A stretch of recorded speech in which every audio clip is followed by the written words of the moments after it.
உங்கள் வாழ்வில் நல்லதொரு மாற்றத்தை ஏற்படுத்த நினைத்த காரியங்களை நிறைவேற்ற லக்ஷ்மி கடாட்சம் நிறைந்த இந்த பிரம்ம முகூர்த்த நேரத்தை பயன்படுத்தலாம்.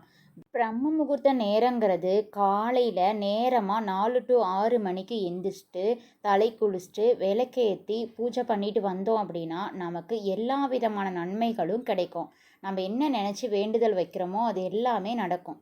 இந்த பிரம்ம முகூர்த்தத்தில் நம்ம வீட்டில் விளக்கேற்றி வழிபடுறது மூலயமா நமக்கு சகல சௌபாக்கியங்களும் பெறலாம் அப்படிங்கிறது ஐதீகம்.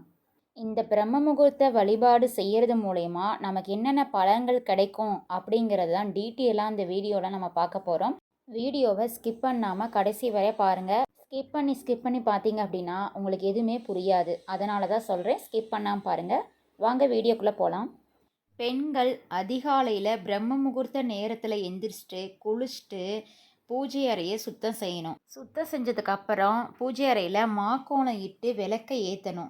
அதே மாதிரி வாசலுக்கு வெளியும் நம்ம மாக்கோலம் போடுறது ரொம்ப சிறப்பு. விளக்கேற்றிட்டு ஏதேனும் ஒரு பிரசாதத்தை நெய்வேத்தியமாக நம்ம வைக்கணும். நம்மளால் முடிஞ்சது ஏதாவது ஒரு ஆரஞ்சு, ஒரு ஆப்பிள், அது இல்லைன்னா ஒரு கற்கண்டு, ஒரு உலர் திராட்சை, இந்த மாதிரி வச்சு நம்ம வழிபடலாம். நம் வேண்டுதலை மனமுருகி பிரார்த்தனை செஞ்சு நம்ம வழிபடணும். இந்த மாதிரி செய்யும்போது நம் மனசில் நினச்ச காரியங்கள் அனைத்தும் தடையின்றி நிறைவேறும். பிரம்ம முகூர்த்தத்தில் இறை வழிபாடு மேற்கொள்வது பல மடங்கு புண்ணியத்தை நமக்கு தேடித்தரும். இந்த நேரத்தில் விளக்கேற்றி வழிபடுவது ரொம்ப ரொம்ப சிறப்பு வாய்ந்ததாக இருக்கும். அதே மாதிரி மாலை நேரத்தில் விளக்கேற்றி வழிபடுவதை விட பிரம்ம முகூர்த்த நேரத்தில் விளக்கேற்றி வழிபடுவது நிறைய பலன்களை அள்ளித்தரும். ஏதாவது தொழில் தொடங்குதல், கணபதி ஹோமம், கிரகப்பிரவேசம், திருமணம், இந்த மாதிரி எந்த ஒரு காரியத்தையும் பிரம்ம முகூர்த்தத்தில் செய்தால் நிச்சயமாக வெற்றி பெறுங்கிறது நம்பிக்கை. இந்த நேரத்தில் விளக்கேற்றி வழிபடுவதனால கிரக தோஷம், ராகு கேது தோஷம், களத்திர தோஷம், இந்த மாதிரி தோஷ பாதிப்பு உள்ளவர்கள் கூட பிரம்ம முகூர்த்தத்தில் திருமணம் செஞ்சு வச்சாங்கன்னா தோஷ நிவர்த்தி அடைந்து அவர்களோட வாழ்க்கையும் சிறந்து விளங்கும் அப்படிங்கிறது சாஸ்திரம் கூறுது.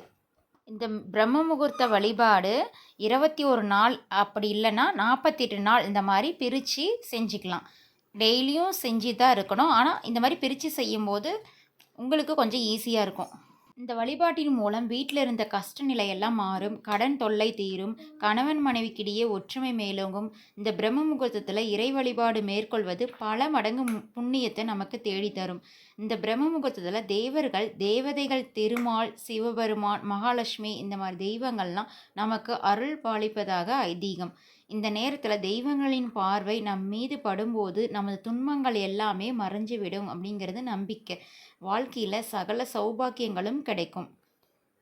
இந்த பிரம்ம முகூர்த்த நேரத்தில் விளக்கு ஏற்றி வழிபாடு செஞ்சு வர தொடர்ந்து நீங்கள் 48 நாட்கள் செய்யும்போது ஒரே ஒரு வேண்டுதலை நினச்சி விளக்கேற்றணும் அப்படின்னா அந்த விஷயம் அப்படியே நடக்குங்கிறது நம்பிக்கை மட்டும் இல்லை, இப்படி செஞ்சு பாருங்கள், கண்டிப்பாக அது உண்மையாகவே இருக்கும், உண்மையாகவே அது நடக்கும். இந்த பிரம்ம முகூர்த்தத்தில் தீப வழிபாடு பண்ணுறது மூலயமா உங்கள் வாழ்வில் வளமும் நலமும் பெருகும். நல்ல அகல் விளக்கு ஒன்று எடுத்துட்டு அதை நல்லெண்ணெய் ஊற்றி விளக்கு ஏற்றிட்டு வாங்க. அப்படிலாம் நெய் தீபம் போடலாம். 48வது நாள் முடியும் போது நீங்கள் எதை நினச்சி நீங்கள் இந்த விளக்கு ஏற்ற தொடங்குனீங்களோ அது கண்டிப்பாக நிச்சயமாக நடக்கும். திருமணம் தடை விலக, நல்ல வேலை கிடைக்க, கடன் சுமை குறைய, நல்ல கணவன் அமைய, நல்ல மனைவி அமைய, குழந்தை பாக்கியம் பெற, இப்படி என்ன வேண்டுதல் உங்கள் மனசில் இருந்தாலும் அதை நினச்சி இந்த விளக்கை ஏற்ற நீங்கள் தொடங்கலாம். அதே மாதிரி நீங்கள் கேட்டது எல்லாமே நடக்கும். இந்த மாதிரி விளக்கேற்றும் போது நம்ம முக்கியமாக தேவைப்படுறது ஒரே ஒரு பொருள் தான். அது என்னன்னா கருப்பட்டி. அது சுத்தமாக கலப்படம் இல்லாத கருப்பட்டியை நீங்கள் வாங்கிக்கோங்க. அதை தூள் செஞ்சு ஒரு டப்பாவில் போட்டு வச்சுக்கோங்க. அது டெய்லியும் காலையில் 4 மணிலேருந்து 5 மணிக்குள்ளே இந்த விளக்கு உங்கள் வீட்டில் எரியணும். காலையில் எந்திரிச்சு குளிச்சுட்டு தான் இந்த விளக்கை ஏற்றணும். பூஜை அறையில் ஒரு மண் அகல் விளக்கை எடுத்துக்கோங்க. அதை நல்லெண்ணெய் ஊற்றி கொஞ்சமாக கருப்பட்டி தூள் போட்டு பஞ்சு திரி போட்டு விளக்கு ஏற்றணும். தினமும் இந்த பிரம்ம முகூர்த்த நேரத்தில் இந்த விளக்கை ஏற்றிட்டு வாங்க.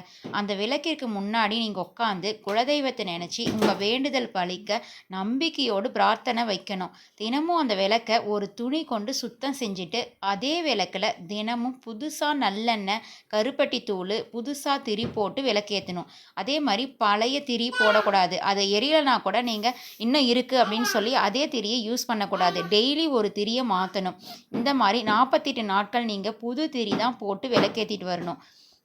இந்த மாதிரி நீங்கள் செஞ்சுட்டு வரும்போது எல்லா விதமான நன்மைகளுமே கிடைக்கும். விளக்க வந்து ஒரு துணி கொண்டு தொடச்சி சுத்தம் செஞ்சுட்டு தான் திரும்ப விளக்கு ஏற்றணும். இது கண்டிப்பாக செய்யக்கூடிய ஒன்று. எளிமையான வழிபாடு தான் இது. ஆனால் இந்த வழிபாடு ரொம்ப ரொம்ப சக்தி வாய்ந்தது.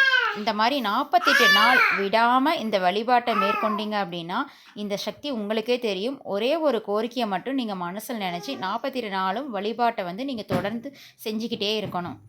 இந்த மாதிரி கட்டாயம் செஞ்சு பாருங்கள். நீங்கள் நினச்ச காரியம் வெற்றி அடையும். கண்டிப்பாக அதிக பலனை வந்து தரும். அதே மாதிரி இந்த தீபம் ஏற்றும் போது ஒரு திரி போடக்கூடாது, 2 திரி கண்டிப்பாக போட்டு தான் இந்த தீபம் ஏற்றணும். அதே மாதிரி விளக்கில் நல்லெண்ணெயோ இல்லைன்னா நெய்யோ அதை ஊற்றிட்டு அதுக்கப்புறம் தான் திரி போடணும். அதுக்கு முன்னாடியே திரி போட்டுட்டு எண்ணெயோ நெய்யோ ஊற்றவே கூடாது. கண்டிப்பாக இது மறக்காமல் சரியாக செஞ்சுக்கோங்க. இந்த வீடியோ கண்டிப்பாக உங்களுக்கு யூஸ்ஃபுல்லாக இருக்கும்னு நான் நினைக்கிறேன். பிடிச்சிருந்தா லைக் பண்ணுங்கள், ஷேர் பண்ணுங்கள், கமெண்ட் பண்ணுங்கள். கண்டிப்பாக சப்ஸ்கிரைப் பண்ணிடுங்க. நெக்ஸ்ட்டு இதே மாதிரி ஒரு வீடியோவில் நம்ம சந்திப்போம்.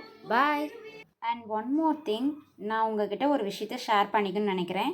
நானும் இந்த மாதிரி பிரம்ம முகூர்த்த பூஜையை செஞ்சுருக்கேன். மார்கழி மந்தில் 21 டேஸ் நான் இடைவிடாமல் செஞ்சுருக்கேன். நான் என்ன நினச்சி இந்த பிரம்ம முகூர்த்த பூஜை செஞ்சேனோ அது கண்டிப்பாக எனக்கு நடந்திருக்கு. அதனால தான் நான் இந்த வீடியோ உங்களுக்கு கொடுக்குறேன். நீங்களும் இந்த மாதிரி செஞ்சு பார்த்துட்டு கமெண்ட்டில் சொல்லுங்கள்.